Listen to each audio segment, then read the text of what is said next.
part of the reason why I think there's some merit to Dogecoin, even though it was obviously created as a joke, is that it actually does have a much higher transaction volume capability than Bitcoin, and the cost of doing a transaction, the Dogecoin fee is very low. Like right now, if you want to do a Bitcoin transaction, the price of doing that transaction is very high, so you could not use it effectively for most things, and nor could it even scale to a high volume.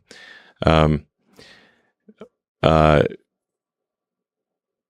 when Bitcoin was started, I guess around 2008 or something like that, the internet connections were much worse than they are today, like order of magnitude.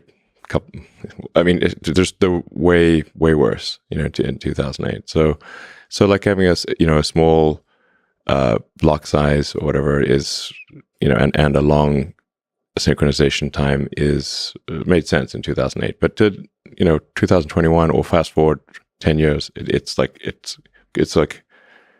comically low.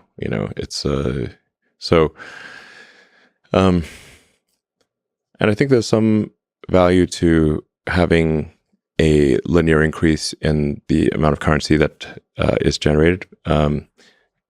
So because some amount of the currency, if a currency is too deflationary, or should say, if a currency is expected to increase in value over time, there's reluctance to spend it, because you're like, I'll just hold it and not spend it because its scarcity is increasing with time. So if I spend it now, then I will regret spending it. So I will just hodl it. Mm-hmm.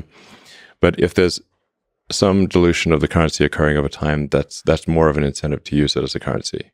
So Dogecoin, somewhat randomly, has a fixed number of sort of coins or hash strings that are generated every year. So there's some inflation, but it's not a percentage base. It's a fixed number. So the percentage of inflation will necessarily decline over time.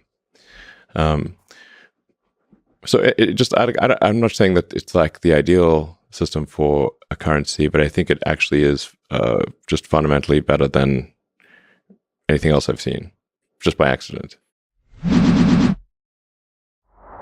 For more tech news, visit em360tech.com.